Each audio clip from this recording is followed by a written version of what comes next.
noches, a ver qué hora es. Son las 20:30 y estamos en vivo en la pantalla de Bravo TV, arrancando una nueva semana de Bienvenidos al Tren. Que tengas una hermosa semana, es lo que te deseamos. Y para que no pienses que venimos con los puños llenos de bajones, voy a comenzar el programa con una buena noticia. ¿Qué digo buena? Buenísima. Escucha, ya no habrá más aumentos en 2025. Es así, las nuevas subas de tarifas y servicios recién llegarán el año que viene. Mirá, fíjate, alquileres, prepagas y transporte, uno por uno los aumentos que llegan en diciembre de 2025. Pero bueno, ya llegaron. Claro, dicho así, suena feo, pero no, porque son los últimos del año. Lo mismo con las subas en la luz y el gas. Fíjate. Diciembre comienza con aumentos en la luz y el gas, dice página 12, pero no termina con aumentos, solo empieza. Ojo, ya estamos acostumbrados a los títulos catástrofe. Lo que no dice el título es que de esta manera se terminan las subas en gas y en luz. Un fin de año sin incrementos es un fin de año feliz. Y hablando de fin de año y de cosas lindas, el gobierno terminó de redactar la reforma laboral, lo cual significa que tendremos el proyecto flamante y recién redactado, listo para ponerlo en el arbolito. Todo un gesto de parte del expresidente Milei. Gracias, Javo. Digo, fíjate esto, por favor. Alarma en la industria del juguete. Uy, uy, uy. Bueno, en un contexto en el que parece que Papá Noel no va a traer muchos juguetes, algo es algo, ¿no? Ya me imagino abriendo el paquetito de reformas laborales el 24 a la noche y me da algo, ¿no? Una CB tal vez, bueno, esperemos que no. Es una broma. Si seguro será algo lindo para todos esta reforma, ¿o no?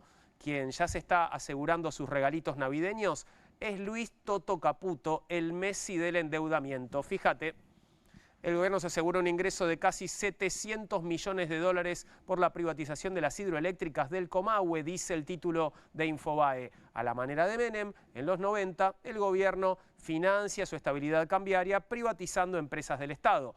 No es la única moda de los 90 que vuelve. También vuelve Cavallo, que nadie entiende por qué no se va de una vez, ¿no? Cavallo volvió a la carga, fíjate, dijo que el tipo de cambio actual no es el de equilibrio e insistió con el fin del cepo.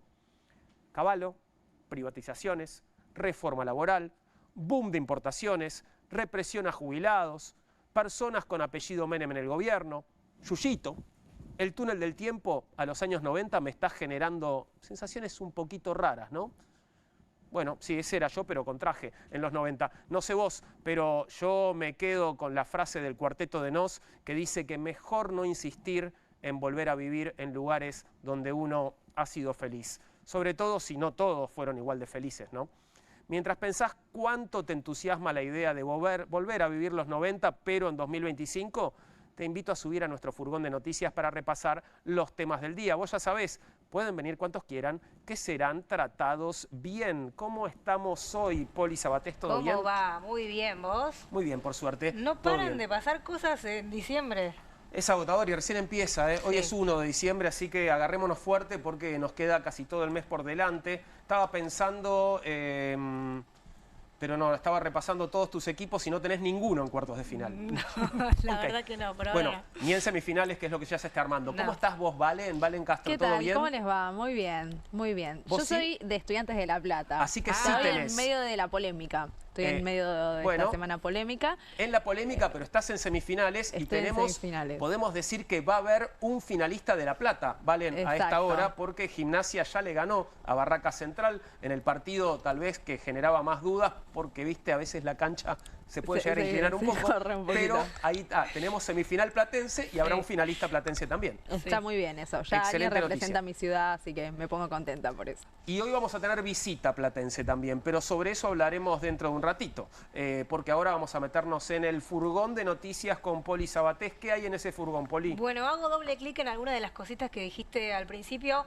En las peores, quizás, que son los aumentos. Porque... No había buenas igual. No, muchas buenas no había, pero quizás esto es lo más preocupante, que es que diciembre llegó y llega con aumentos de prepagas, de servicios, de tarifas y de transporte. Quiero repasar las prepagas, algunas ya anunciaron subas entre 2,1 y 2,5%. Bueno, ese es el aumento anunciado. Transporte en el AMBA, suben los colectivos en la Ciudad de Buenos Aires y en la provincia. La provincia con un aumento mayor, casi 14%. 14% el boleto, 4% en la Ciudad de Buenos Aires. Sube también el subte, no sé si ustedes andan mucho en subte, está un poco más caro a partir de este mes. Y suben las tarifas de servicios, sobre todo la luz y el gas. Edesur 3,5%, Edenor 3,6% y Metrogas 3,8% ya anunciaron ese aumento en un momento en el que, bueno, que está por cambiar la forma de medir las tarifas. Exactamente. Bueno, los subsidios tal cual los conocíamos con 3 niveles, N1, N2, N3, dejan de existir. Ahora solo van a haber hogares que reciben ayuda estatal, así lo ponen en el boletín oficial, y aquellos hogares que no van a recibir más ayuda estatal. El promedio que se toma es un promedio de 3.600.000 pesos en hogar. Es decir, 2 personas que ganan un poquito más de 1,5 millones cada uno ya no, podrían recibir subsidios hasta ese límite. Más de eso no se puede recibir subsidios. ¿Y el valor del subsidio o de la ayuda estatal, como ahora le dicen, es siempre el mismo? Es siempre el mismo, no Ok. varía según la capacidad de ingresos, pero esto va a dejar más del 40% de los usuarios que antes recibían subsidios sin subsidios. Pero quédense tranquilos que aquellos que sean dueños de grandes embarcaciones, de yates de lujo y eso, van a mantener su esquema similar, no les van a investigar nada. Eso es lo que dice el boletín Bien. oficial por lo menos, pero bueno, la gran noticia es que cambia la composición de los subsidios hasta como la conocíamos. Bueno, diciembre cargadito entonces con los subsidios, pero como decíamos al principio, son los últimos del año. Claro, sí, por suerte no hay más meses este Así año. que no va a haber más. Sí viene un mes cargado porque recordemos que hay sesiones extraordinarias que por ahora arrancan el 10 de diciembre con la nueva composición del Congreso y hasta fin de año va a llevarse a cabo. Se habla de un receso de 2 semanas en enero para después retomar, pero son muchos los temas que se van a tratar en ese periodo, ¿no? Y hoy una de las novedades es que el gobierno anunció el envío de la reforma del Código Penal. Lo anunciaron, ahí estamos viendo la foto de Manuel Adorni, el ex vocero, jefe de gabinete, que también es un poco vocero, porque ahora cumple un poco La doble esa función. doble función, y Patricia Bullrich, ex y saliente ministra de Seguridad y senadora entrante, digo senadora porque presentó la renuncia, que ya era una formalidad, ya se sabía que obviamente que se iba a ir, va a encabezar de hecho el bloque de senadores y senadoras de La Libertad Avanza en el Congreso de la Nación, pero antes de que se vaya Bullrich el envío del Código Penal. Dijo Adorni, quiero leerte textual, que la nueva composición va a tener la misión histórica de poner orden donde antes reinaba la barbarie. Esta es una de las frases con las que introdujo el nuevo proyecto de Código Penal. O sea, el Código Penal actual sería la barbarie para Sí, Adorni.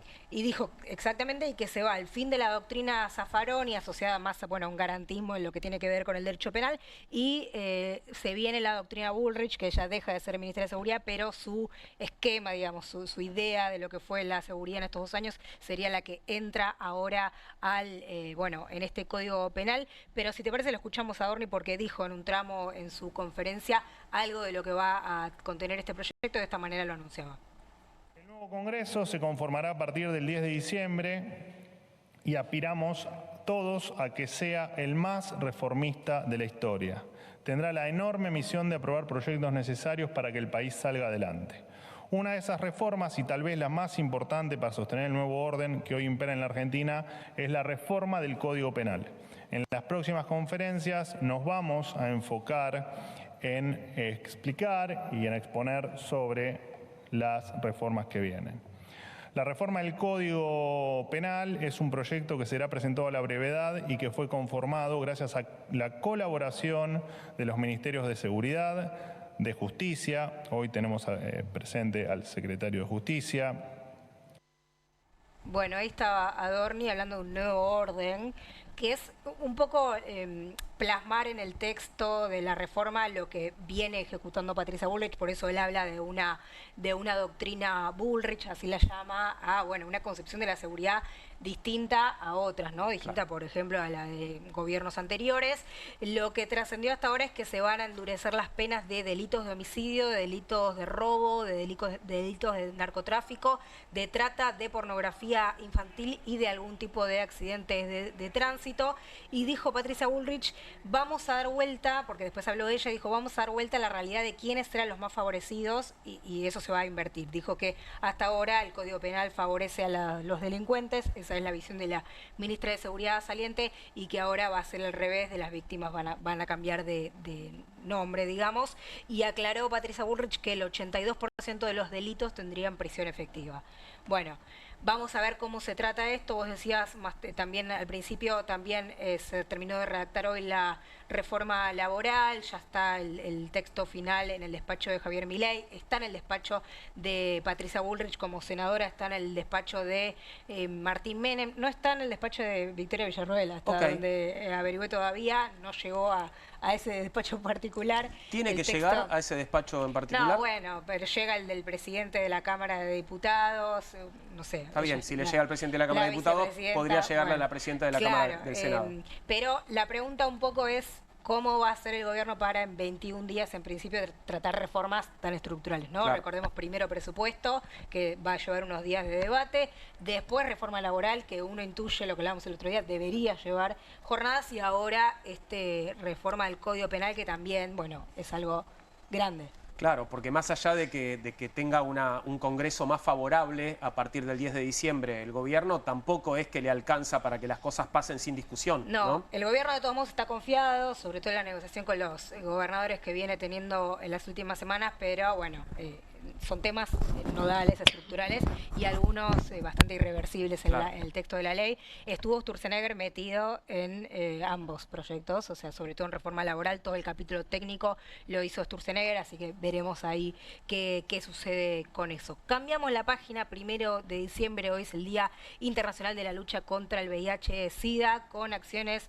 bueno, en todo el mundo y en todo el país, porque hay organizaciones que pelean por eso hace muchos años, que vienen juntándose en distintas asambleas reclamando algunas cuestiones. Ahí estamos viendo desguace de la política sanitaria nacional y abandono de los compromisos asumidos en la ley ad hoc, obviamente, el incumplimiento sistemático de obras sociales, de prepagas sindicales, provinciales, privadas, que niegan tratamientos, prevención y diagnósticos, jugando con nuestras vidas. Esto lo firman varias de las asambleas participantes, y la falta de insumos esenciales en todo el país, desde preservativos y reactivos hasta antirretrovirales, bueno, medicamentos para enfermedades que tienen que ver con VIH y SIDA. Este es solo algunos de los reclamos que están haciendo las organizaciones, que hablan de un deterioro y un empeoramiento en la calidad de salud de las personas con VIH, no por la tecnología o por cómo están avanzada la ciencia respecto a esto, sino por la llegada... Por el desguace. Exactamente. Exactamente. Claro. Bueno, hablan también del cierre de programas provinciales clave, porque, bueno, obviamente lo territorial es muy importante para tener cercanía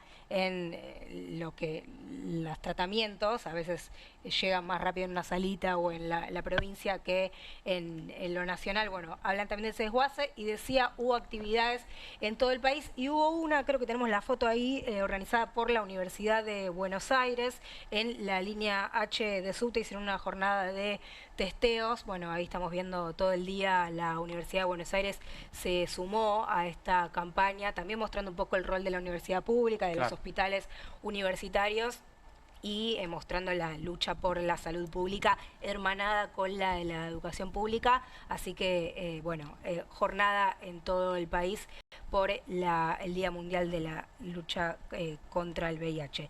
Y después pasamos a lo económico con Valen, porque la noticia es que Argentina registró en octubre mayor déficit de la cuenta corriente. Exactamente, malas noticias para el gobierno en el frente económico, en el frente financiero, sobre todo en términos de dólares. La cuenta corriente es lo que mide cuántos dólares te entran y cuántos dólares te salen. Bien. Lo que le da un número negativo de 2.600 millones de dólares. Juan, lo interesante acá es que nosotros lo que vemos es que desde que liberan parcialmente el cepo, los argentinos compraron nada más y nada menos que 20.000 millones de dólares. Sí, 20.000 millones de dólares. Lo mismo que le exigió el salvataje de Estados Unidos hacia la Argentina. Esto tiene que ver con un comportamiento de dolarización de esos excedentes, de dolarización de los ahorros de las carteras, algo que presiona sobre la no capacidad o la no decisión del gobierno de acumular reservas en medio de una crisis de vencimientos de deuda y de bonos que tiene en enero, que va a tener en marzo del año que viene. Pero bueno, una noticia mala para lo que tiene que ver con el frente financiero, con la acumulación de dólares. Te agrego un datito más. Por la cuenta de turismo, desde abril hasta la actualidad, se fueron nada más ni nada menos que 9.000 millones de dólares. Eso es un dato central que tiene que ver con la salida de todos estos dólares en medio de una crisis de acumulación de reservas que está teniendo el gobierno. Y probablemente, bueno, salgan unos cuantos más de acá al final del año, ¿no? Sí, efectivamente. Por el mismo motivo. Sobre todo, la cuenta de turismo va a seguir drenando estamos hablando dólares, ¿no? de meses de octubre, pero octubre vos tuviste el componente electoral que muchos se cubrieron frente a una posible devaluación, frente a un brusco tipo de cambio modificado por el resultado electoral, así que hubo de alguna forma una sensación de cubrirse y acumular dólares para el ahorro. Esto, insisto, es una mala noticia para el gobierno porque la contrapartida tiene que ver con que todos esos dólares que presionan también a que aumente el dólar, pero también a que no se acumulen en las arcas del Banco Central.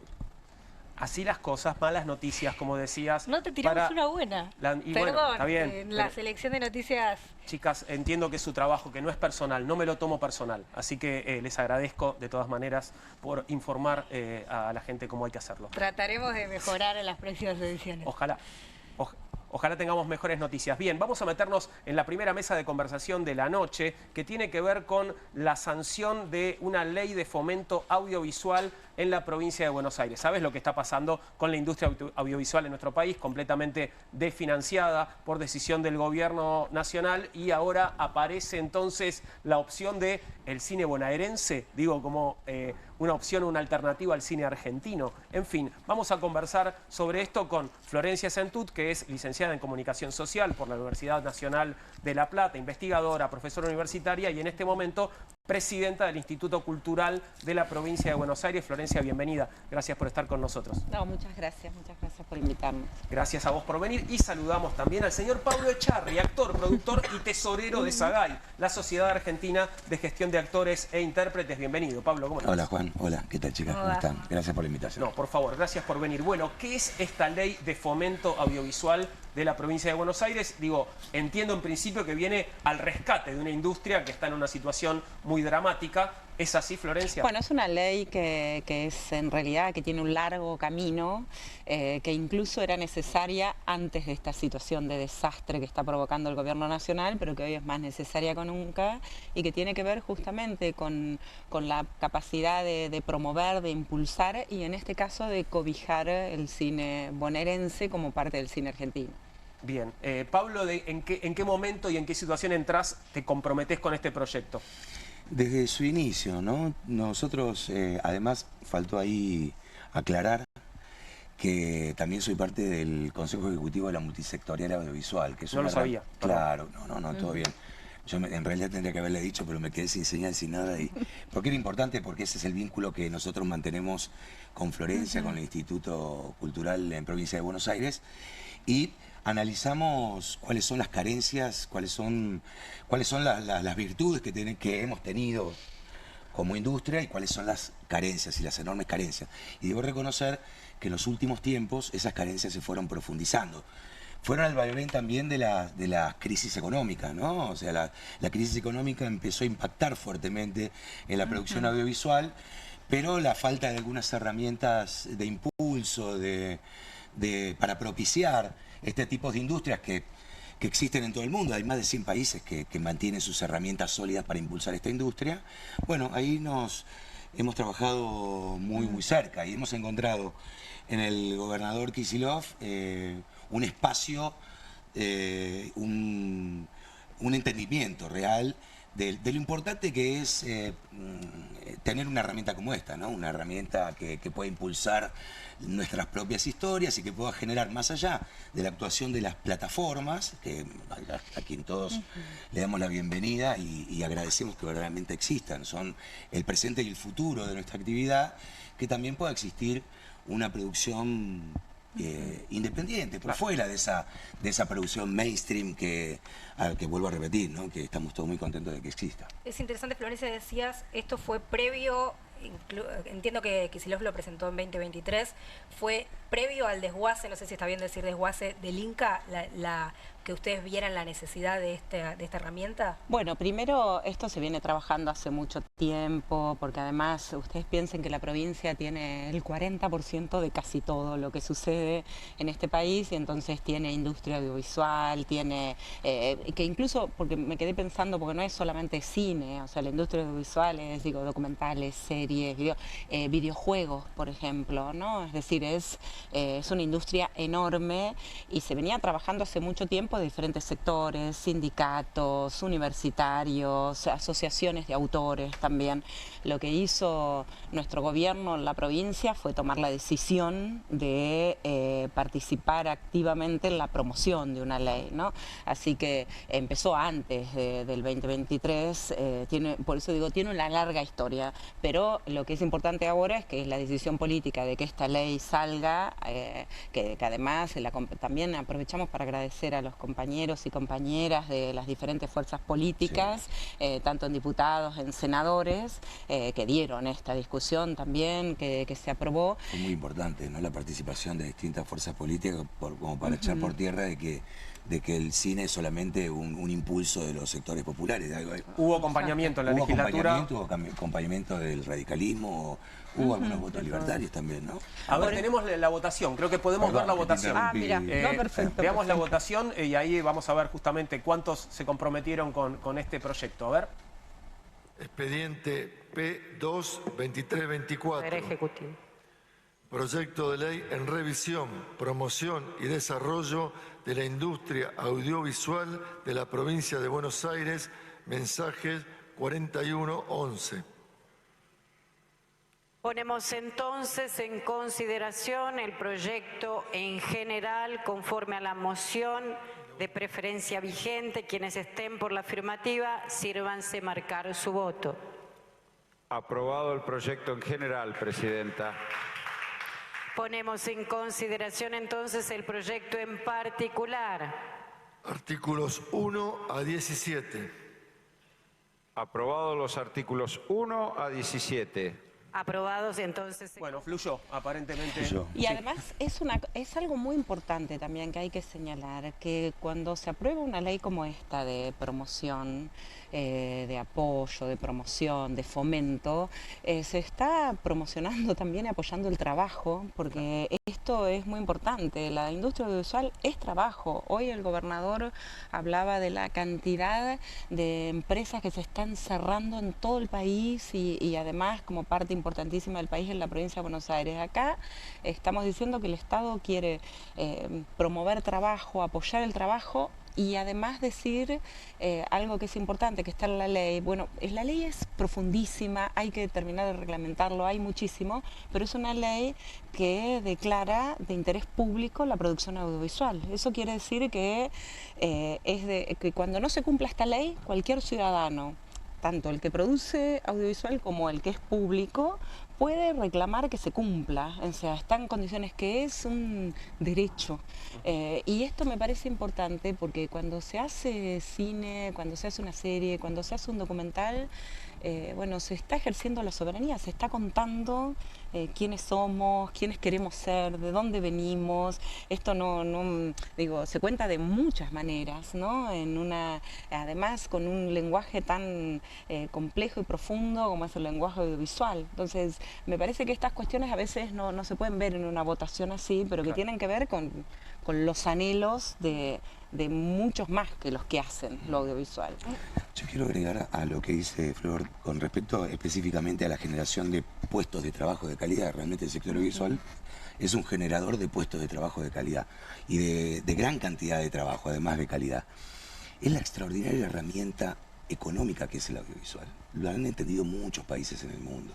Los norteamericanos han creado un imperio gracias a usufructuar esa herramienta del audiovisual con su cine. Subvencionan su cine, apoyan su cine, apoyan sus figuras, sus estrellas, porque saben que apoyando esas historias, filmando esas películas, atravesando el mundo a lo ancho y a lo largo, logran de alguna forma no solamente imponer sus productos, sino también imponer una cultura y una idiosincrasia. Bueno, Nosotros no queremos conquistar a nadie, pero sí creemos en este momento cruel del país donde creo que lo que se busca es destruir la industria nacional en general. El audiovisual entra dentro de esa bolsa. En este momento,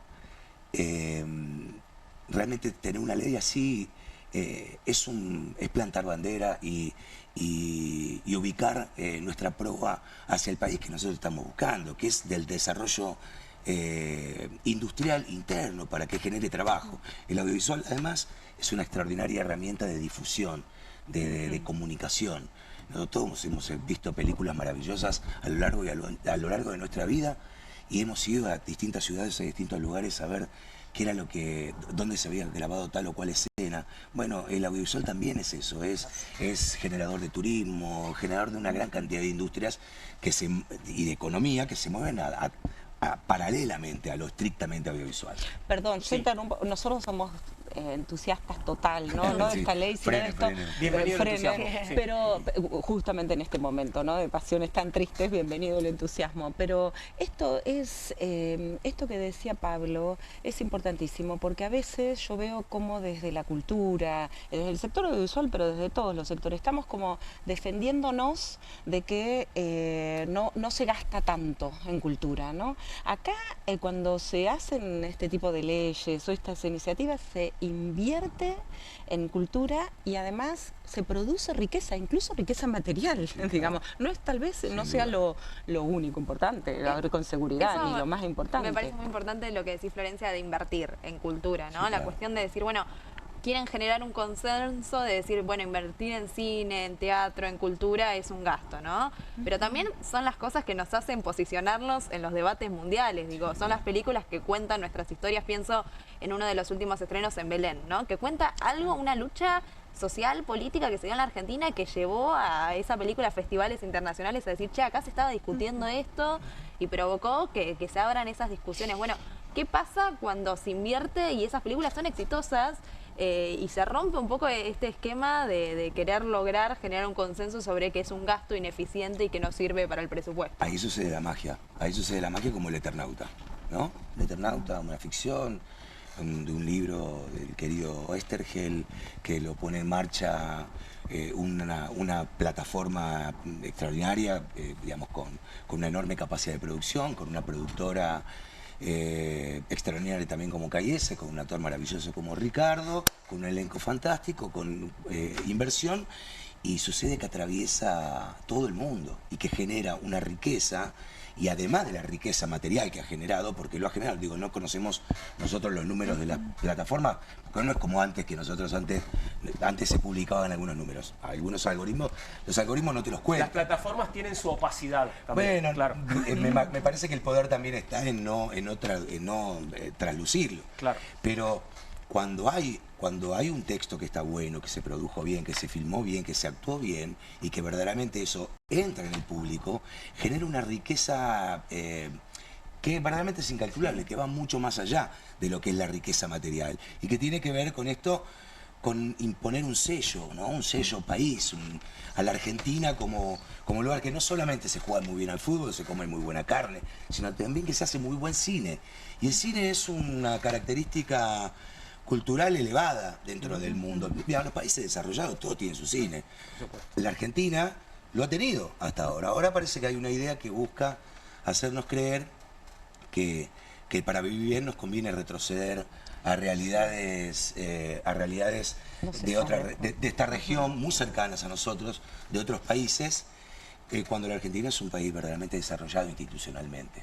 Ahora, detalles de la ley, porque estamos hablando de una ley que fomenta la producción audiovisual, pero ¿de qué manera lo hace? Digo, como para sumo entender un eso. poquito más. No es un INCA, no es un ente autárquico, no es un instituto. No, en principio es un fondo de fomento y promoción que va a tener un consejo consultivo integrado por sindicatos, por universidades, por asociaciones de autores, por representantes de los sectores audiovisuales de diferentes lugares de la provincia de Buenos Aires, que tiene que ser reglamentada. Esta ley tiene un plazo máximo de 6 meses, esperamos reglamentarla antes y además queremos reglamentarla con la participación de todos los los sectores, que va a promover la producción audiovisual bonaerense, que ya viene siendo apoyada, porque también venimos trabajando en esa dirección, ¿no? Esto, digo, más allá de la ley, a partir del apoyo a los festivales independientes, a partir de la creación del Festival de Cine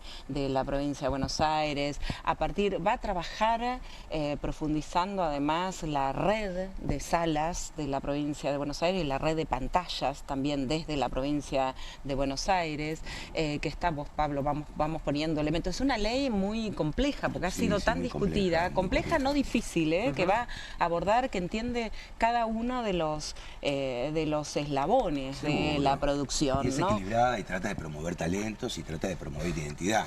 También. Hay algo muy interesante que en el debate, en la ley original no estaba, y esto a mí me pone muy contento porque habla de una transversalidad a la hora de impulsar herramientas en materia cultural. Una inclusión que ha puesto el radicalismo, ¿no? La ley no tenía el capítulo de cash rebate. Cash rebate es una herramienta que hoy se utiliza en el mundo, que se utiliza en todas las industrias audiovisuales, que es una devolución de la inversión, de parte de la inversión de estas grandes inversiones, porque cuando hablamos de inversiones audiovisuales, hablamos de, siempre son grandes inversiones, hasta las más pequeñas. Entonces, esa herramienta es ¿cómo se llama? Cash rebate, se llama en el mundo. Bien. ¿No? Es una devolución del cash, de lo que invierte quien va a hacer una película, una serie, un videojuego, quien invierte, para luego no que lo lleva a su casa, lo lleva a su bolsillo, sino que lo compromete en una nueva producción para generar una cadena. Esa es una herramienta. El mundo audiovisual hoy se sostiene sobre esa herramienta. Claro. En todo el mundo. Está en España, está en Brasil, está en México, está en Colombia, está en Uruguay, están de distintas medidas en Europa ni hablar. Entonces, esa herramienta la introdujo el radicalismo. Y entonces para nosotros es vital saber que cuando cambie el humor social, o cuando verdaderamente se entienda que la destrucción del Estado no es un camino para la mejora económica de sus habitantes, bueno, evidentemente vamos a poder retomar el camino de desarrollo para una industria que a todas luces hoy está en discusión cuáles son las industrias que deben permanecer en la Argentina, ¿no? Muy común, es una conversación, estamos diciendo, bueno... Si eso se discute es porque se discute que hay otras que deben desaparecer. Claramente es así, esa cruel discusión, como si hubiese una imagen que todo lo ve, que debe decir cuáles son las industrias que deben morir en la Argentina y cuáles deben sobrevivir. Yo creo que ninguna debe morir, que cada una de sus industrias debe encontrar un modo y un tamaño sustentable, pero si hay una que debe crecer y multiplicarse, es la audiovisual para el desarrollo de un país. Quien no la quiera desarrollar es porque lo que busca es la involución, no el desarrollo. Y eso es lo que nosotros sabemos. Esto es así. Entonces, por eso que agradecemos estos compromisos que toma la política con todo este sector, además de yo querer de que muchos sectores políticos han participado de esto, pero Unión por la Patria participó de una forma abroquelada, más allá de las coyunturas y de las internas y que de puede las haber. internas existentes. Bien. Hubo realmente la certeza de que esta herramienta de la cultura, que es locomotora de la cultura, es una herramienta que debe existir. Así que y en otras provincias, hoy leía, Pablo, quizás vos tenés este dato, que hay otras provincias mirando con entusiasmo lo que se sancionó en el Senado. ¿Están en conversaciones desde la multisectorial con otras provincias que...? Sin duda. Esta ley de provincia va a conversar con la ley de Mendoza, con la ley de Córdoba, con la ley de Misiones, con la ley de Río Negro, con la ley de Tucumán, algunas que están sancionadas, las leyes están promulgadas, pero no están reglamentadas, pero están a contramano de este espíritu reduccionista, de retroceso que tiene este gobierno o esta ideología. En las provincias sucede diametralmente lo opuesto. La mayoría de las provincias está sancionando sus leyes audiovisuales porque la encuentran una herramienta maravillosa, no solamente para generar trabajo de calidad y para impulsar ese trabajo que engloba a la industria audiovisual, sino para promocionar todo el resto de las industrias de su provincia. Imagínense Imagínense cómo puede llegar a dialogar la ley de provincia con la ley de Mendoza. Cómo se puede filmar una película en Mendoza, en Buenos Aires y por qué no en España, ¿no? Porque también empieza a dialogar... Las coproducciones también, Claro, ¿no? empieza a dialogar con España, empieza a dialogar con Inglaterra, empieza a dialogar con los países que no destruyeron su Inca. Claro. Que al contrario, lo siguen bancando. Bueno, nuestro próximo paso es ir por eso, ¿no? Recuperar el Inca. Cada uno desde su lugar, bueno, Florencia más desde el lugar de la gestión y Pablo también desde la multisectorial y como actor. ¿Ustedes creen que se está generando un consenso de con la industria audiovisual no se metan, como fue en su momento con las universidades, con el Garraham? Esta cuestión de decir, bueno, con la cultura es un estandarte que también tenemos que defender y que es nacionalista defender la cultura y que es un patrimonio argentino. ¿Creen que de a poco se va nutriendo esa discusión? Vos sabés que yo creo que ese consenso existe, que no puede leerlo como no puede leer muchas cosas este gobierno nacional, o no quiere o tiene intereses inconfesables muchas veces y otros intereses confesables que son de terror, ¿no? Pero yo creo que ese consenso existe en la sociedad y que existe, por supuesto, en el ámbito de la cultura, y yo creo que eso también, incluso desde la política, que el que no lo ha leído lo termina leyendo. Por eso, fíjense que es una ley que me parece muy importante decirlo, sale con un amplio consenso en la provincia de Buenos Aires, con mucho trabajo previo y con un amplio consenso. Entonces, bueno, eso también te da esperanzas en un momento tan complejo como este, ¿no? Tan difícil e incluso tan terrible, ¿no? Te da esperanza porque es uno de los lugares, porque cuando hay consensos en la cultura, todo lo demás se puede construir, ¿no? Porque la cultura es mucho más que una expresión artística, y acá hoy estamos hablando de lo audiovisual, pero ese consenso existe si uno piensa en la necesidad o no de que existan bibliotecas, o la necesidad o no de que se sigan comprando libros. La provincia de Buenos Aires es una provincia que, por ejemplo, que sigue comprando libros, cuando el gobierno nacional dejó de repartir, no reparte un solo libro. Y uno puede preguntarle a cualquiera que pare en la calle y le dicen, hasta puede ser que no lea mucho esa familia, pero si se le pregunta si vale la pena que existan libros, que exista la lectura, van a decir que sí, porque una sociedad se hace mejor cuando produce cultura, y porque cuando consume, cuando produce, cuando se encuentra a través de la cultura, ¿no? Entonces me parece que sí, vale. Y además todos tenemos un ratito libre y ponemos una serie.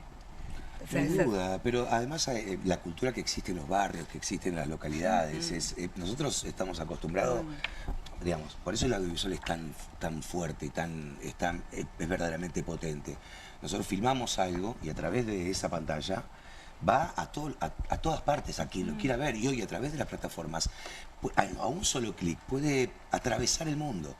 Pero luego, esta locomotora es muy importante para impulsar lo que está por detrás de lo que más se ve de la cultura, que tiene que ver con todos los aspectos de la cultura, la danza, la escritura, digamos, el humor, la poesía, el arte pictórico, la gran cantidad digamos, el fomento, el apoyo a eso, el encuentro, lo que dice Florencia, lo que propicia el encuentro, ¿no? A través de un hecho cultural, uno se encuentra con su vecino, comparte, come algo y es un poco más feliz. Yo creo que a veces es deliberado el hecho de buscar esa porción de infelicidad para que todo sea mucho más difícil, ¿no? Sí. Y bueno, nosotros sabemos que tenemos que ir detrás de estas cosas como esta ley y vamos a seguir yendo. Pablo, vos, bueno, como productor estarás seguramente al tanto. ¿Qué tan paralizada está la producción audiovisual en este momento en Argentina? Digo, ¿hay proyectos en marcha? ¿Todo está parado? El Inca hoy tiene una política de paralización, digamos, pero digamos, es per se, digamos, es totalmente deliberado. Hay una política de paralización, ¿no? Digamos, de demonización del instituto. Vos recién dijiste, es un instituto, ¿no? En todos los países del mundo donde el cine es desarrollado hay un instituto. Los institutos son buenos. Los institutos pueden tener algunos problemas en algunos momentos, algunas cosas para ajustar, algunos caminos para tomar, algunas decisiones diferentes para llevar adelante, pero los institutos son extraordinarios, son buenos, y los países donde el cine funciona están muy bien. Eso por un lado. Por otro lado, esto es una política de paralización. Yo lo pongo, aprovechando algunos hechos concretos, si alguna película se vio 4 veces, otra no la vio ni la mamá del director y demás, se ha puesto a cero la producción audiovisual en la Argentina. Yo creo que es muy ligado a esto que decía antes, ¿no? A la producción nacional, digamos.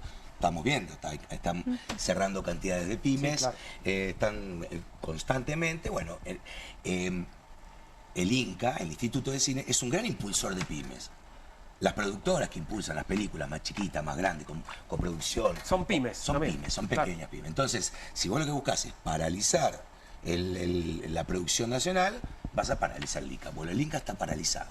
Paralizado con una reinterpretación de su ley de cine, donde aparentemente, primero hoy creo que hay un concurso para 4 películas, en este momento está así, después hay el dinero está puesto en letras, en bonos, está invertido. Está invertido, sí, a grandes tasas. En activos financieros, claro. En activos financieros. Claro, pero si ese dinero que debería ser para fomento de producciones audiovisuales, claro, está puesto en una timba. En vez de hacerse películas, claro, se pero se vanagloria, o sea, hay como realmente vanagloriarse de ese hecho. O sea, aparte, esto el día de mañana va a haber más guita, claro, y esa guita se la va a dar, se la va a dar el instituto a películas, porque esto ya fue expresado, que tengan variables como la taquilla, por ejemplo. Digamos, van a ser premiadas las películas más vistas, cuando todos entendemos que el espíritu de la ley de cine es absolutamente todo lo contrario. Va a buscar el talento que no tiene posibilidades económicas para llevar adelante un contenido tan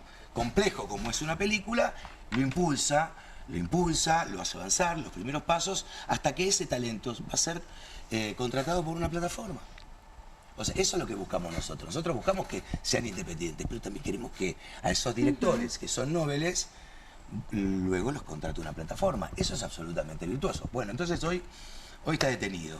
Algunos dicen, hubo una pelea muy fuerte entre el Consejo Asesor, que es un consejo que cogobierna en el Instituto de Cine, con, digamos, su presidente y demás.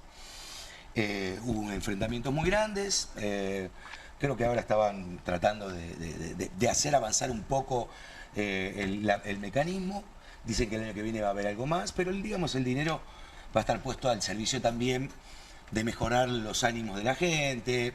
Vamos a hablar de un 2026, prepárase un 2027, donde van a encarar una reelección también. Entonces el instituto, seguramente esos fondos se van a liberar en un momento determinado. Pero además, Pablo, perdón, eso está funcionando muy mal el INCA. Piensa en la cantidad de películas, y casi no se hacen películas. Por eso, no se hace nada. Eso funciona mal, pueden dar la explicación que sea, pero si una institución que está para promover el cine no promueve el cine, no hay cine, digo, y no existe cine no solamente en algunas salas o en algunas plataformas, se están haciendo algunas con muchísimo esfuerzo, por supuesto, y buenísimas, pero a esta sociedad le falta mucho más cine del que tiene en este momento, en cada lugar.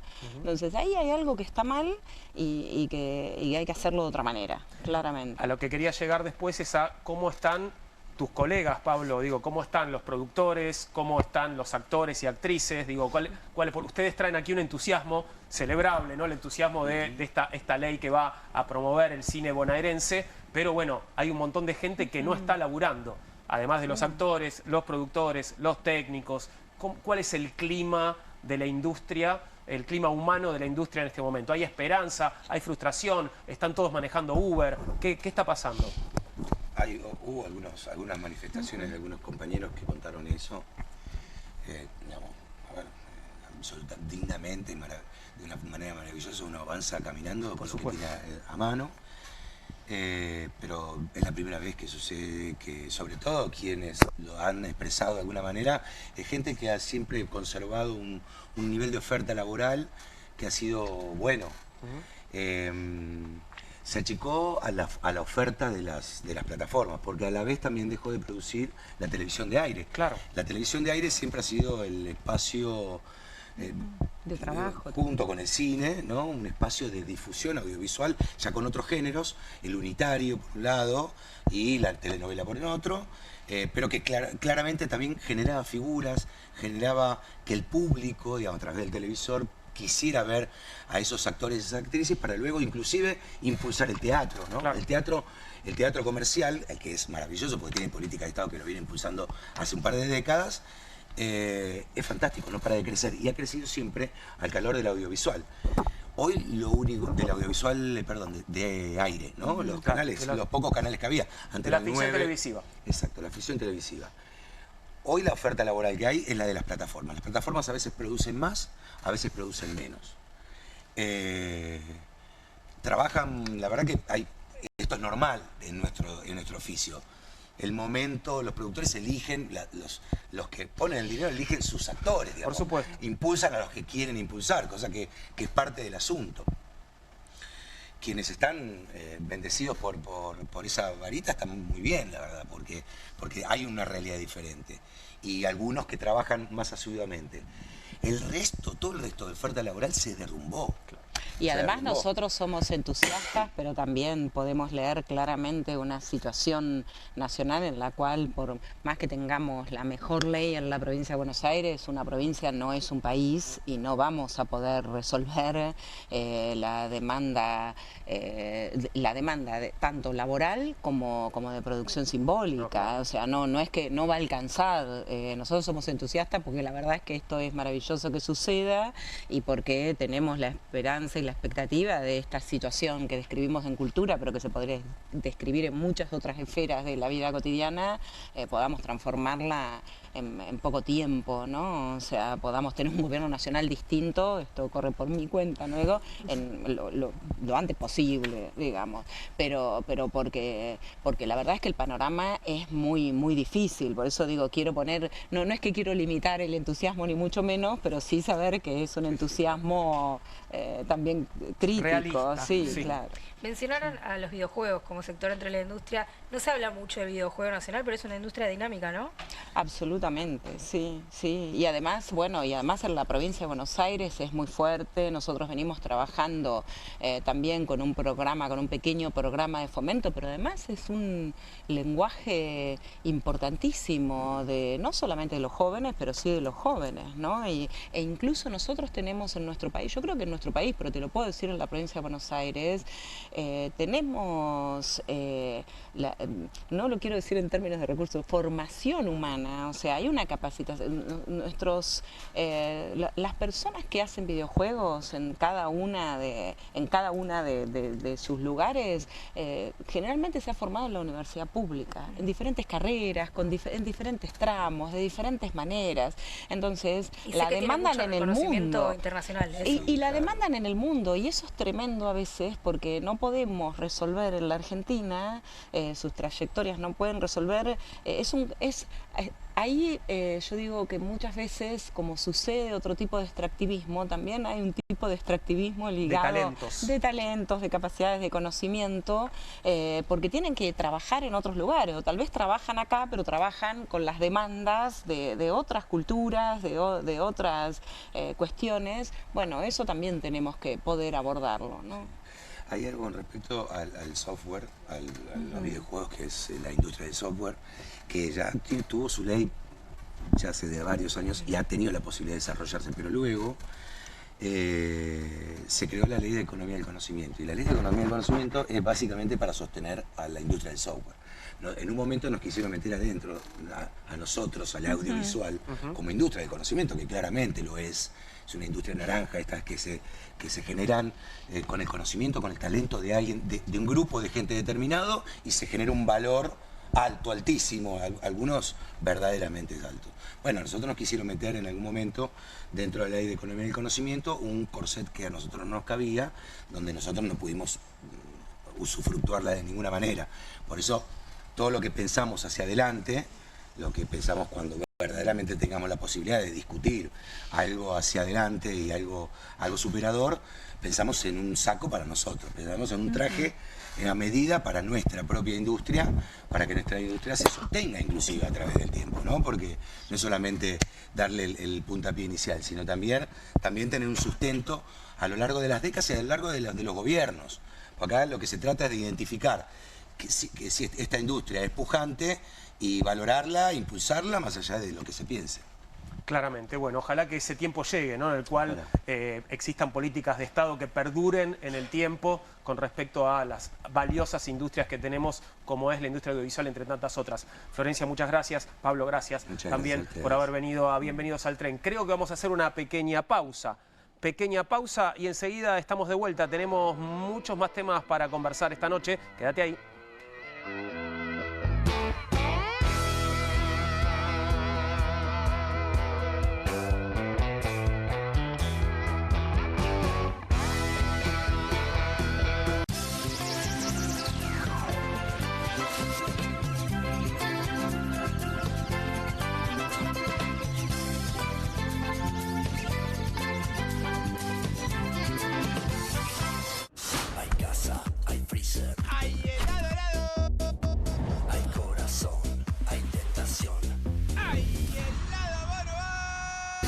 Hay casa, hay freezer y tus chocolates y golosinas favoritas hechas helado. Eternity, fábrica de pizza. El horno pizzero de granito que prepara las pizzas más ricas del mundo sobre piedra verdadera. Simplemente encendelo y listo. Hace pizzas buenísimas, con doble mozzarella, horneadas a la piedra en minutos. El secreto reside en su zona dual de calor controlado que rápidamente calienta la placa de piedra cerámica hasta 400 grados mientras derrite el queso y hace una masa crocante. Así podrás hacer pizza a la piedra como los profesionales en solo minutos. Agrega tus ingredientes favoritos a cualquier masa de pizza y tendrás tu pizza gourmet con Eternity Fábrica de Pizza. Podés crear tus pizzas favoritas en familia y hasta podrás ver cómo crecen a través del visor. De masa fina o de molde, tus pizzas saldrán como te gusten y en minutos. Este horno de piedra prepara incluso pizzas congeladas en mucho menos tiempo. También podrás hacer una pizza dulce increíble. Además, no gastarás gas, leña ni carbón. Eternity Fábrica de Pizza es eléctrico. Enchufalo y llévalo con vos. Tendrás tu propio horno Eternity Fábrica de Pizza por un precio promocional. Además, el pack incluye palas profesionales genial para tus pizzas. Para que hagas la mejor pizza a la piedra del mundo y de un modo increíblemente rápido. Escanea el QR, ingresa a nuestra página web o llama al teléfono en pantalla. No demores más. Descubrí los productos más novedosos y exclusivos en tvcompras.com. No pierdas tiempo. Aprovecha esta oferta y obtén este fantástico producto de TV Compras. Llama ya. Emprendidos, con la conducción de Ornella Flench. Historias de emprendedores en primera persona. Consejos prácticos para alcanzar sus metas. Emprendidos, de lunes a viernes a las 12 horas por Bravo TV. QR, con la conducción de Paulo Caruso y gran equipo. La síntesis del día para un público que valora el periodismo crítico. QR, de lunes a viernes a las 22 por Bravo TV. Bienvenido a todo Latinoamérica. Caras TV llegó a DirecTV, el canal de las celebridades. Entretenimiento exclusivo las 24 horas del día. Más Caras, con la conducción de Héctor Maugeri. Red Carpet, Caras News, Caras Realeza, Caras Fashion, Caras TV. Llegó a DirecTV. Contenidos exclusivos para toda Latinoamérica.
21:24, estamos de vuelta aquí en Bienvenidos al Tren, en vivo, en Bravo TV.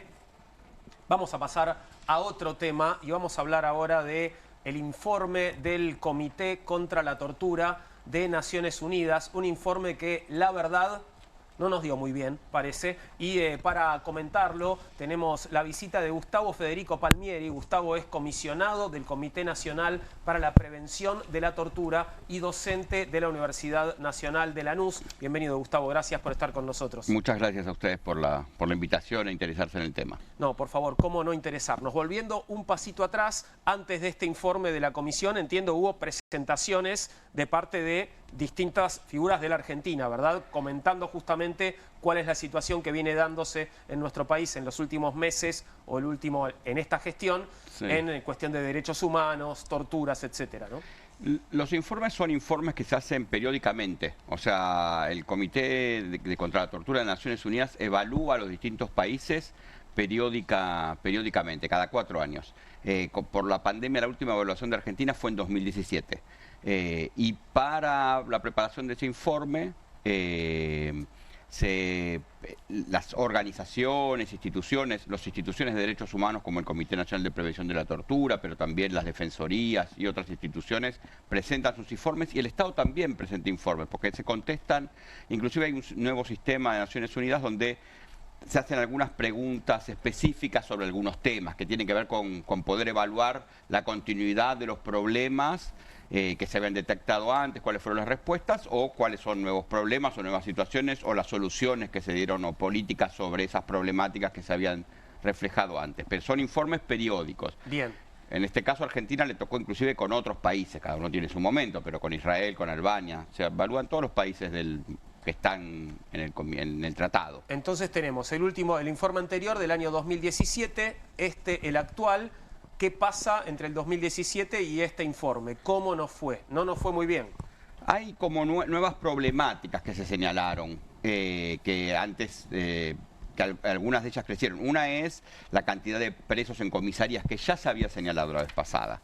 Pero en Argentina ese número creció, porque creció la población privada de su libertad en general, no tanto en comisarías como en cárceles. En comisarías durante un tiempo prolongado, digamos, no detenidos, sino presos en comisarías. Presos en comisarías. Hay gente que cumple, en algunas provincias hay gente que cumple su condena en comisarías.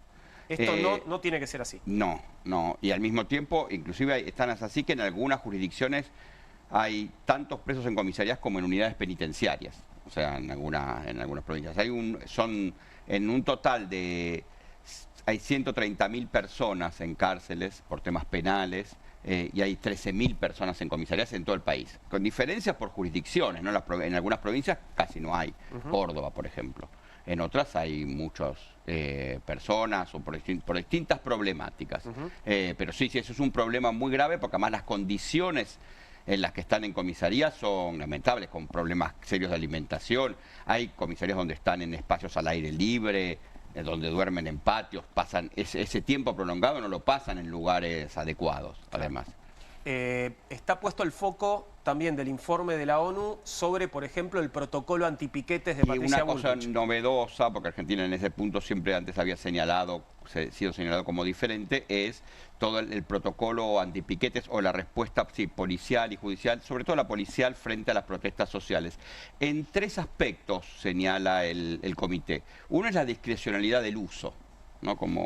Porque el gobierno ha sostenido que en algunas manifestaciones no ha habido ningún problema. Lo que sostiene es que esa reglamentación se aplica solo en algunas manifestaciones que el gobierno no supo informar cuáles eran. ¿O cuál es el criterio? ¿Cuál es el criterio para aplicar en unas reglas para manifestarse en unos casos y otras reglas para otros? El otro problema es un uso, se llama desproporcionado, de las armas menos letales. Los gases lacrimógenos, el gas pimienta, las balas de goma, y las lesiones que se generó con eso, la falta de regulación de esto. Naciones Unidas usa la palabra no proporcional, es un uso brutal de esas situaciones. Y la tercera es la falta de información e investigación sobre las distintas irregularidades y delitos que ocurrieron en esos casos. Ahora se ha conocido el procesamiento del gendarme que está procesado o investigado por la investigación, por las lesiones a Pablo Grillo, pero también hay otras investigaciones, otra gente que tuvo graves lesiones, un abogado que perdió la visión o que la está recuperando, pero otras personas también lesionadas y no hay claras investigaciones, ni administrativas. En muchos casos quienes son los responsables de las investigaciones administrativas han salido a defender esas actuaciones, ni claramente judiciales, es un punto. La falta de investigación judicial sobre las torturas y ciertas prácticas de torturas repetidas en cárceles, en comisarías, pero también en los momentos de detención, también es una observación del comité. Gustavo, esto es igual en todo el periodo porque estamos hablando de 2 presidencias, la Frente de Todos y lo que va hasta ahora del gobierno de Javier Milei. ¿Se nota algún cambio entre gestión y gestión o es algo estructural de todo el periodo? Analizan en general todo el periodo, no plantean. Hay algunas cuestiones que tienen que ver con algunas estadísticas que presentaron distintas instituciones que marcan en algunas jurisdicciones, a partir de registros de tortura, un incremento de denuncias de torturas del 24 en adelante. Y el gobierno, sí. Dijiste al principio que el gobierno también tenía que presentar sus informes, el Estado en realidad dijiste, ¿lo presentó este gobierno o el anterior? El gobierno anterior presentó informes dando respuestas de lo que había planteado y el gobierno actual estuvo representado por el secretario de Derechos Humanos, un director del área jurídica del Ministerio de Seguridad y el subsecretario del área penitenciaria. Presenta los informes que pueda presentar en ese momento, además luego de las sesiones que ocurrieron a mediados de noviembre, donde estuvieron presentes, puede presentar información y al mismo tiempo contesta presencialmente con información. Es una sesión donde el comité, los países son una conversación sobre lo que fueron estos hechos y el Estado contesta y agrega información, corrige. Porque el otro día hablábamos acá también del Comité de Libertad de Expresión de Naciones Unidas, sí. Y ahí nos contaban los compañeros que vinieron que el Estado en ese caso negó como todas las deficiencias, por decirlo de alguna manera. La respuesta del Estado en este caso fue extraña, llamó la atención a todos los que estamos en general acostumbrados a esta respuesta del Estado, porque a veces el Estado suele negar, decir que eso no es así, que no es tan así. En este caso hubo una crítica directa y luego un comunicado al Comité contra la Tortura, que eso es una situación muy extraña. O sea, el Estado critica al Comité de la ONU. Critica al Comité de la ONU, sí, ¿Con que qué es un informe, argumentos? que básicamente que es un informe parcial, que hay hechos de tortura que no incluyó.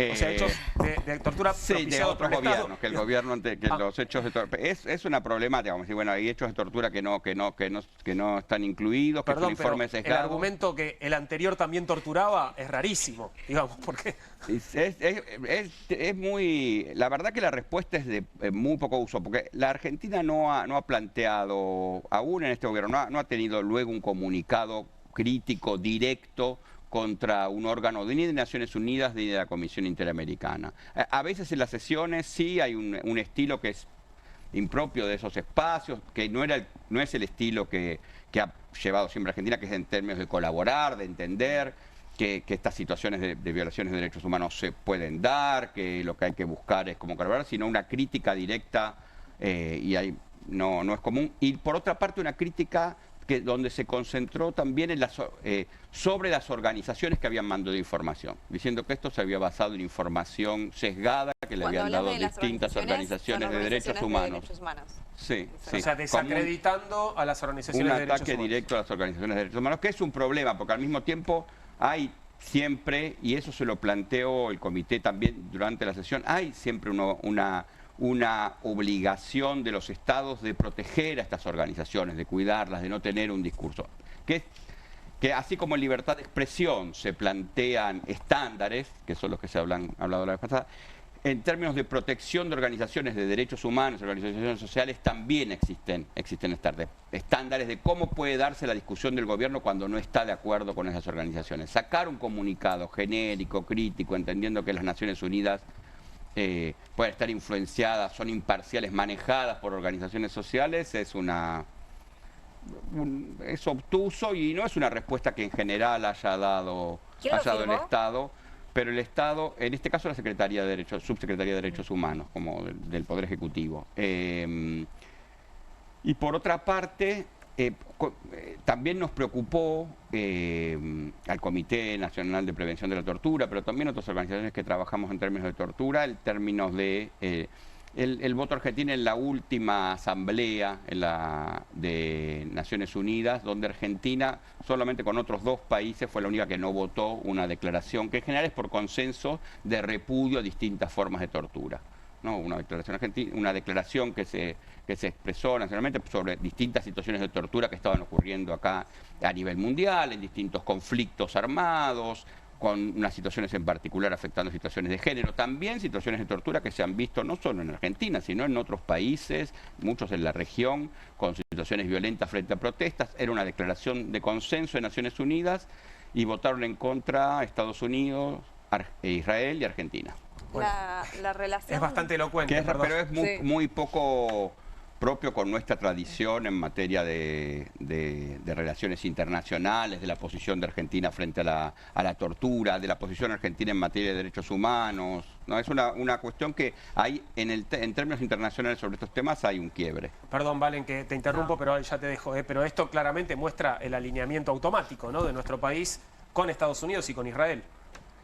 Hay una parte que tiene que ver con eso, que tiene que ver con esos votos, y hay una parte que tiene que ver con rechazo a ciertas posiciones, que también es más estructural, donde también Estados Unidos comparte con el nuevo gobierno de Trump esa posición, que tiene que ver con las cuestiones donde se traten situaciones de género, y en este caso se hacía hincapié en la forma en particular que la tortura afecta a las mujeres, y el informe también sobre Argentina plantea eso, también sobre las mujeres, las familiares que visitan presos, que nosotros vimos en la película El Hombre de la Fila, y esa situación es una situación que es como particularmente criticada. Recuerdo que esta relación ya viene en tensión del gobierno de Javier Milei con la ONU cuando se niegan a adherir a la Agenda 2030, que también englobaba todo esto de financiar políticas con perspectiva de género, políticas de derechos humanos, además de la cuestión del cambio climático, ¿no? Cuestiones de género y cuestiones climáticas, había una posición muy clara del gobierno argentino en términos de seguida o siguiendo la posición que tiene Estados Unidos. No había pasado en situación de tortura en un país que tiene antecedentes buenos antecedentes en términos de prevención o investigación después de que ocurrieron, pero muy malos antecedentes en términos de lo que ocurrió en algunos momentos de nuestra historia, pero también de una continuidad. El informe señala distintas prácticas. Uno de los hechos que señala es las torturas en la cárcel de Piñero, en Santa Fe, en marzo del 24, cuando nosotros conocimos la fotografía que circuló con esto de lo que se llama y todavía continúa, que son las categorías de presos de alto perfil, como situaciones que es necesario que se tengan que investigar, y la lentitud de esa investigación. ¿Podrías desarrollar un poquito esto? ¿Qué es lo que pasa con qué son los detenidos de alto perfil y a qué te referís?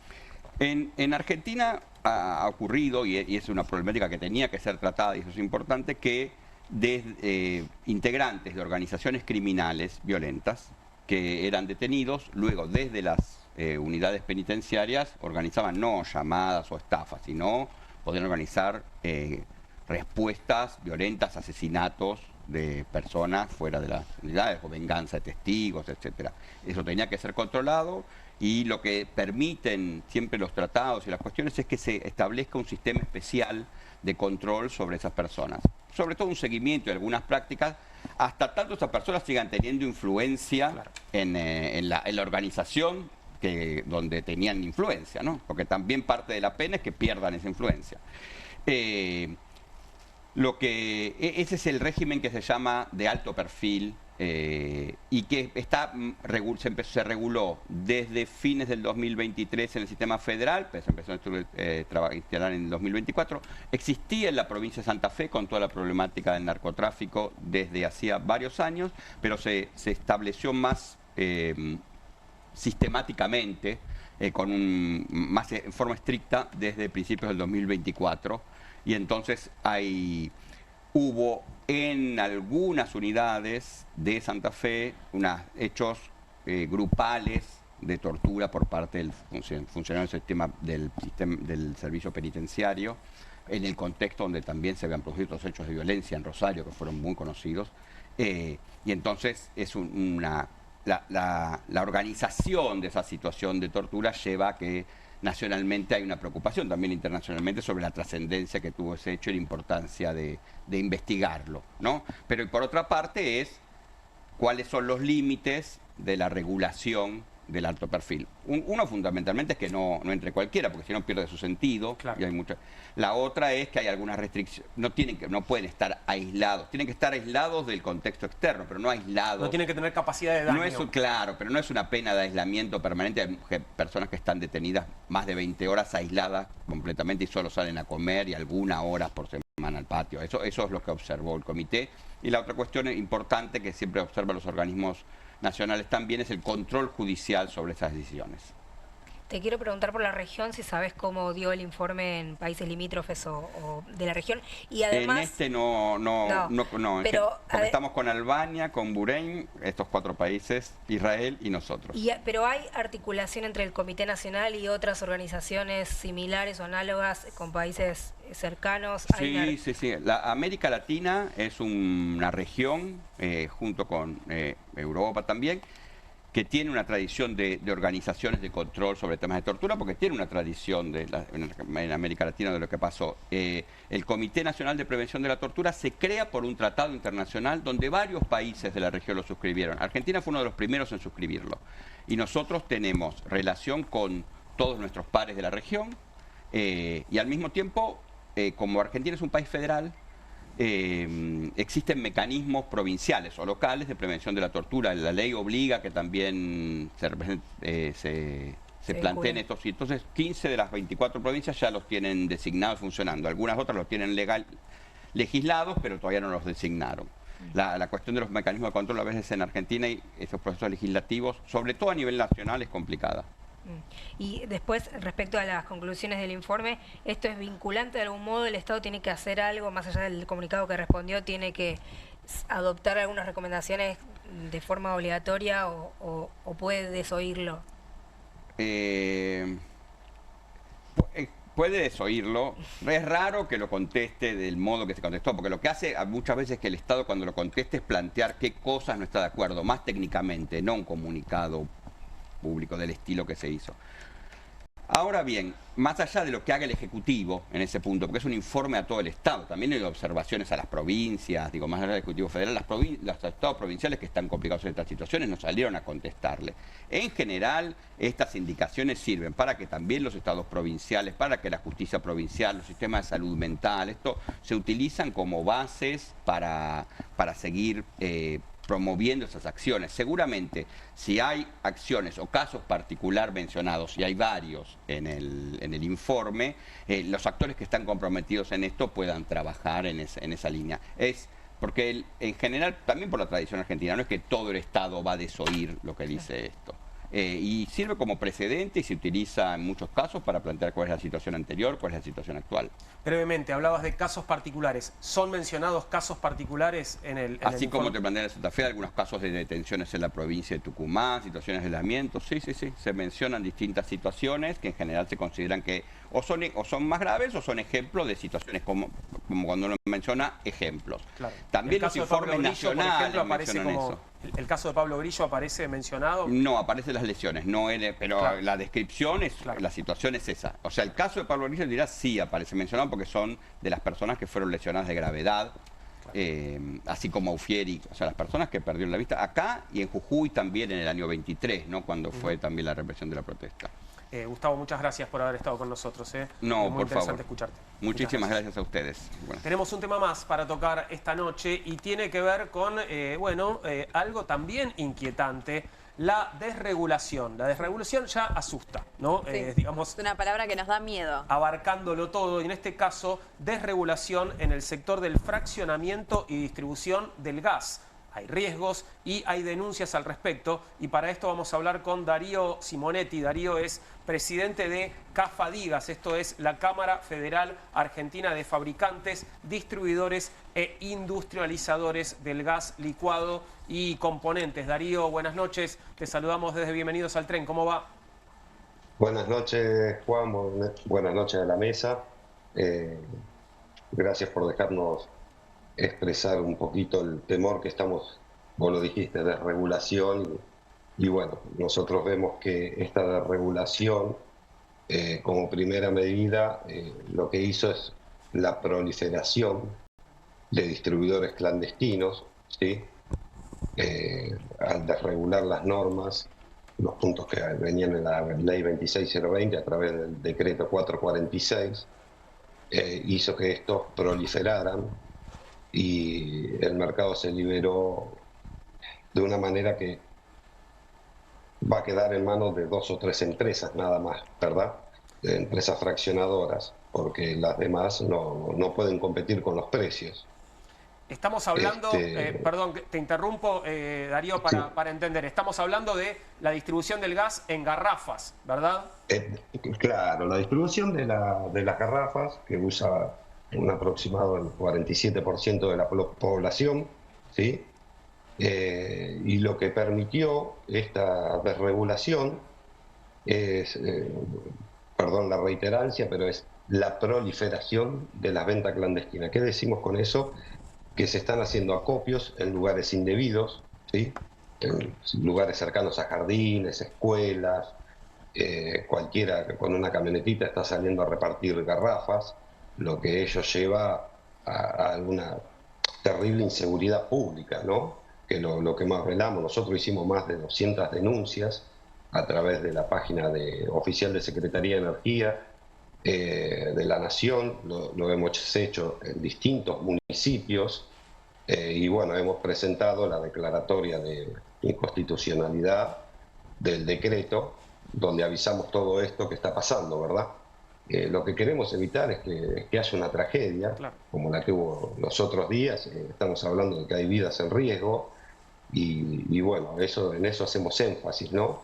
En el tema de la seguridad, más allá de la competencia desleal que esto ha traído y que ha marcado una posición dominante de 2 o 3 empresas solamente del sector y afectando a las más de 220 pymes que hay, ¿no? Que son todas empresas familiares que corren riesgo, más de 3.500 puestos de trabajo, bueno, infinidad de problemas que nos está trayendo, ¿no? Ya no sabemos si vamos a poder pagar sueldos, hay algunos que están presentando convocatoria de acreedores. Quiero aclarar que para hacer una distribución habilitada, vos tener un depósito habilitado, estás hablando de una inversión de toda la vida, ¿no? Que más o menos hoy, si lo querés hacer, un depósito habilitado para vender gas como marcan las normativas, o marcaban, estás hablando de alrededor de 300 millones de pesos solamente en infraestructura, ¿no? Que eso se nos diluye en la mano, ¿no? Porque muchos hemos tomado crédito, y la verdad que es una situación desesperante en la que estamos y bueno, más allá del riesgo a la población, también el riesgo de toda la gente que se va a quedar sin trabajo, ¿verdad? Darío, ¿cómo era hasta ahora? Porque lo que entiendo es que ahora cualquiera puede vender sin control. ¿Cómo era hasta ahora? ¿Cómo funcionaba, más allá de la inversión que decís, cómo funcionaba eso, cómo funcionaban esos controles? Mira, lo que permitió esta ley, cómo funcionaba antes, vos tenías que la ley respetaba la cadena de comercialización, ¿sí? El productor, o sea, YPF, vamos a nombrar YPF, el Estado, producía el producto y de ahí se lo vendían los fraccionadores. El fraccionador se lo vendía a los distribuidores. Hoy lo que hicieron es desregular y que cualquiera pueda vender el gas. Lo que hicieron estas plantas fraccionadoras es salir a vender en forma directa, ¿sí? Dejando de lado al distribuidor habilitado, ¿verdad? O sea, están vendiendo por debajo del precio del costo de un distribuidor. Pero no solo eso, sino que fomentaron distribuidores clandestinos, los cuales pagan el precio más barato del distribuidor habilitado, ¿sí? Y por ende, al no pagar ningún tipo de impuesto, para nosotros es inviable competir, porque no tenemos forma de hacer una recarga de matafuegos, para decirte, ¿no? Es inviable eso. También les pasa a los distribuidores de YPF que tienen contratos con YPF Gas, que les hacen, YPF Gas le vende el producto a una empresa que les hace fasón, el fasón es que le pide a otra empresa que le llene.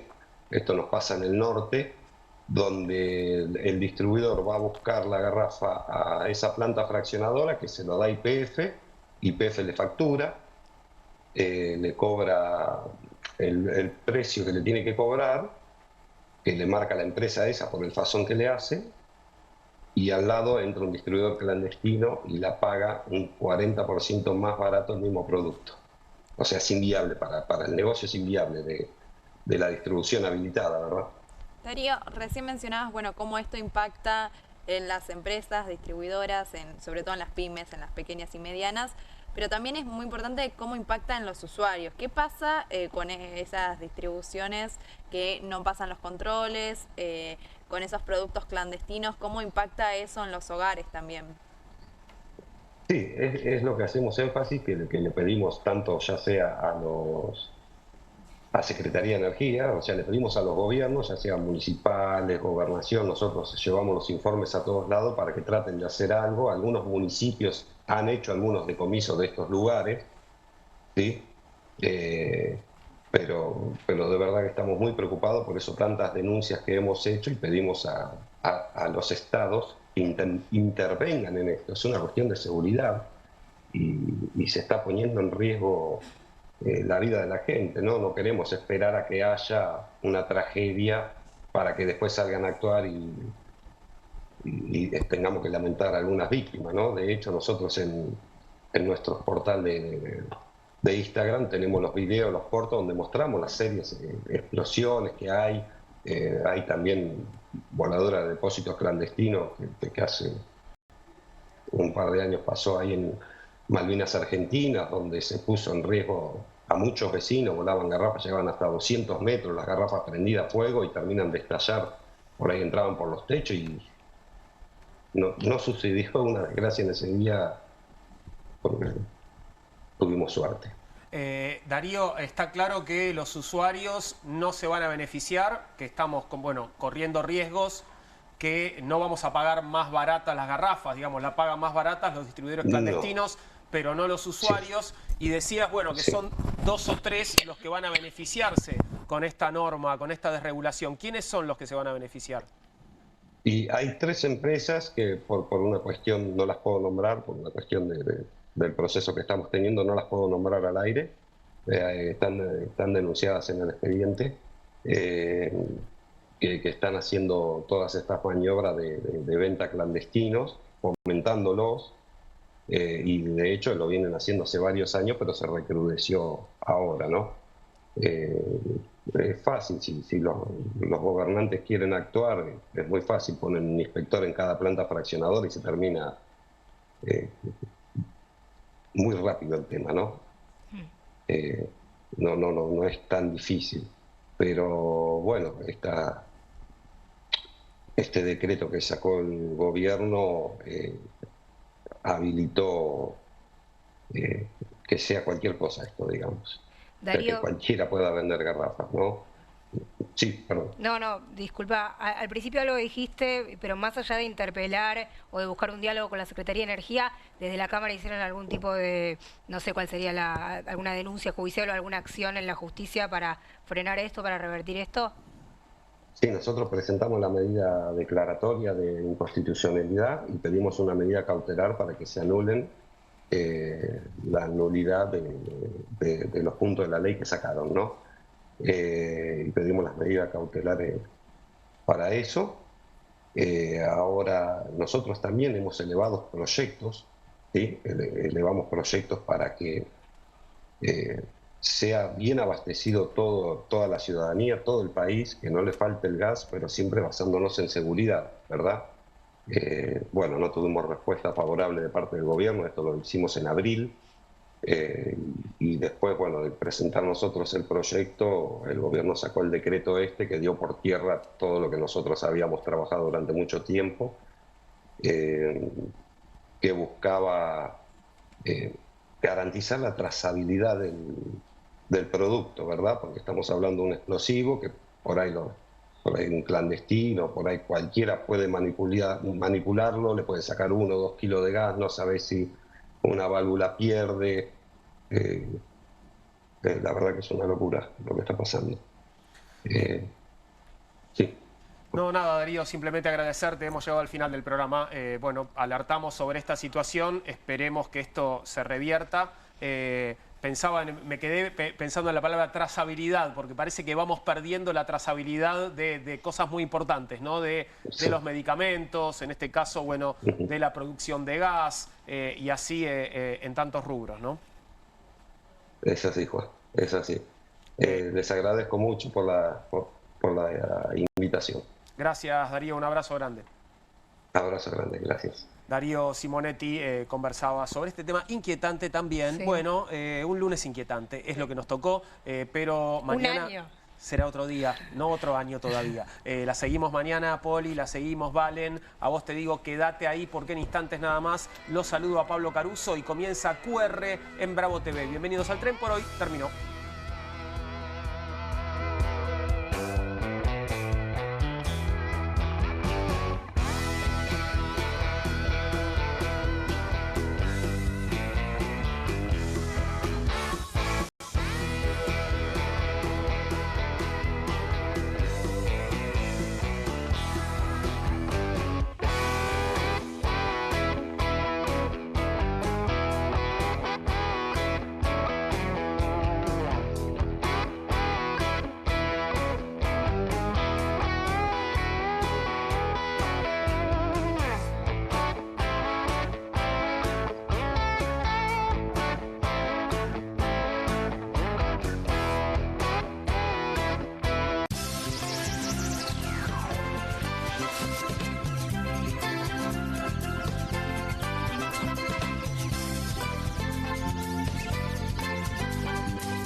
Hay freezer y tus chocolates y golosinas favoritas hechas helado. Eternity, fábrica de pizza. El horno pizzero de granito que prepara las pizzas más ricas del mundo sobre piedra verdadera. Simplemente encendelo y listo. Hace pizzas buenísimas, con doble mozzarella, horneadas a la piedra en minutos. El secreto reside en su zona dual de calor controlado que rápidamente calienta la placa de piedra cerámica hasta 400 grados mientras derrite el queso y hace una masa crocante. Así podrás hacer pizza a la piedra como los profesionales en solo minutos. Agrega tus ingredientes favoritos a cualquier masa de pizza y tendrás tu pizza gourmet con Eternity Fábrica de Pizza. Podés crear tus pizzas favoritas en familia y hasta podrás ver cómo crecen a través del visor. De masa fina o de molde, tus pizzas saldrán como te gusten y en minutos. Este horno de piedra prepara incluso pizzas congeladas en mucho menos tiempo.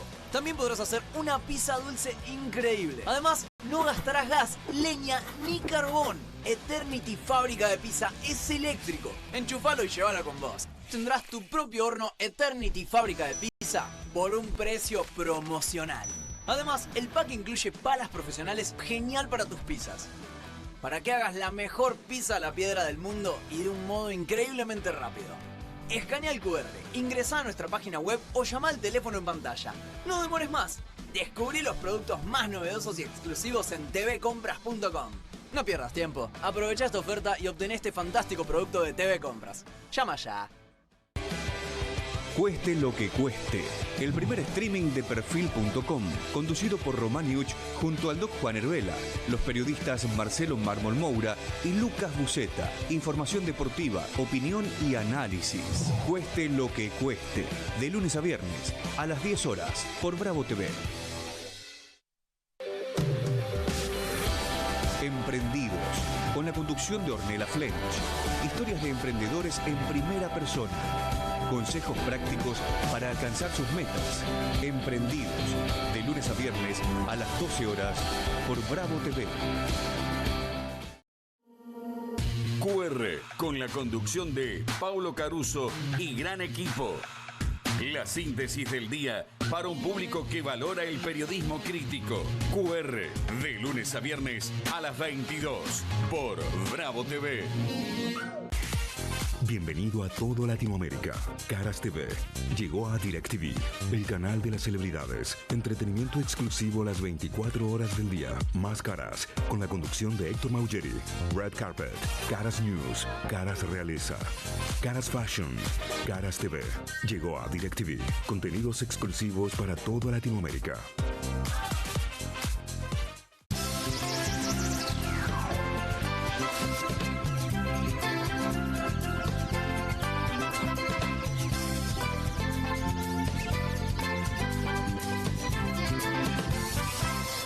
Aquí finaliza el horario de protección al menor.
¿Qué tal? ¿Cómo andan? ¿Qué dice Juan? ¿Cómo estás, Pablo? Ya Buenas arrancaba a noches. ¿Todo correr bien? el tipo. Ya se iba, sigo yo, si querés, igual me corro, vení. No, por favor. Lo cierto es que recién nos cruzamos, estábamos charlando un poquito del fin de semana, nada, cosa compartida. Cositas, proyectos para la semana Proyectos también. para la semana. Me gusta tu proyecto, ¿Sí? me gusta tu proyecto, Y sí, bueno, muy por ahí bueno. podemos compartirlo, ¿eh? Ojo. Ok. Después le paso instrucciones a la producción. Muy bien, igual si querés, hago lo mío porque viste dónde estás. Ah, tenés todavía razón. Estás Sí, en todavía Bienvenidos está. al Tren. Sí, señor. ¿Querés que...? Sí. Soy el árbitro de la televisión. ¿Tenés el pitido del árbitro? Tengo el pitido del árbitro de la televisión. Ok, a ver. Está bien. Es impresionante. Sí, es impresionante. Pensé que ibas a Funciona. mandar, viste, como el momento final, tit, tit, tit. Ah, bueno. Pero si querés estuvo- mañana no, lo hago así, estuvo muy bien, me da, no, para, por me da favor. otro recurso. Bueno, pues es que mi pibe, cada vez que cumple años, anda orillando los 10 en los alrededores, siempre para las fiestas, viste, está un poco de moda la fiesta temática. Totalmente, claro. ¿No? Esa edad, si después ya cambia, pronto vas a Sí. salir de ahí, pero todavía estás en la fiesta temática. No, después no me invitará a la fiesta, eventualmente. Todavía Sí, yo resuelvo. te falta la etapa, viene la etapa de cumpleaños de fútbol, en Sí. la que vos tenés que estar haciendo hamburguesas, por ejemplo, o Eso cosas ya por el está, estilo. eso ok. ya está. Bien. Pero temática, ¿no? En Sí. mi caso, bueno, de Rosario Central, Belli, una gigantografía de Belli, Marco Rubén era en su momento, etcétera, etcétera. Bien. Otros harán otras cosas. Me parece perfecto. Pensé que me ibas a correr con lo de... No, Dejaste no, pasar también. es el cumpleaños del pibe, no me voy a meter ahí, respeto. Respeto, con los nenes no, con la familia no. Bueno, pero hay quienes, ya de grandes, insisten con La armar... fiesta temática. Fiesta temática. Ujú. Y quiero presentarte a alguien que está como muy, muy metido en el asunto. A ver. Dale. Estamos hablando del saliente ministro de Defensa, Luis Petri. Capacidad supersónica, defensa supersónica, Argentina supersónica. La nueva era está por despegar y esta vez volamos a velocidad supersónica. Y ahí aparece. Wow. Esto es apenas el comienzo, ¿eh? De ¿Ah, todas sí? maneras, sí. Acá tenés una Supersónica, de las tarjetas posibles, Claro, digamos. esta es la invitación a la fiestita, digamos. Claro, sí. Pero, perdón, ¿él se define como supersónica? No. Dice supersónica. Y él Está la aparece... foto de él y dice supersónica. Sí, es correcto. Ok. Tengo más. Adiós al pasado de abandono, el futuro llegó, es el tiempo de la reivindicación y del reequipamiento de nuestras Fuerzas Armadas, la decisión de Milei, la misión de la Fuerza Aérea y los F-16, programados para defender la Argentina. Mirá este. Upa, sí, esta la vi, ¿eh? Esta la vi. Y el rojo de abajo fuerte. Tremendo. ¿Hay rojo abajo? Y no, ahí está, mirá. Upa. Si Sí. lo podemos ver entero, ahí está, mirá. Sí. Ahí está, ahí cumple la función. Para ¿no? mí la máscara tiene chupetín. Puede ser. Pero si vos le pones fecha y lugar, queda o no. Sí, sí. da como cumple. Sí, Bueno, totalmente. claro, en estos tiempos no solamente va el flyer, en estos tiempos va también un videíto. Viene con video, claro, es el video de superproducción. Ya No, espectacular. Si mandás video de invitación, es Sí. una fiesta importante. Sí, sí. Y no está hecho con inteligencia artificial, creo. Mirá. Llegan los F-16. Prepárate.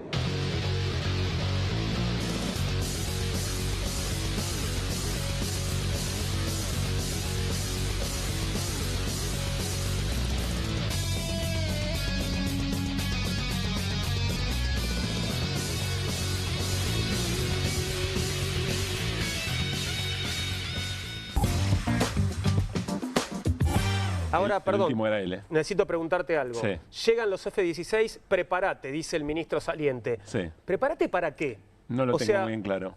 Son aviones de guerra, o sea, no queremos tener ningún conflicto bélico con nadie. O sea, Desde ya. prepárate para que van a reprimir jubilados con F-16, es mucho. A mí me parece importante el equipamiento de las Fuerzas Armadas. Ok, perfecto, pero Abrir prepárate debate. para qué. Claro, no es que reemplaza el subte, digamos, ¿no?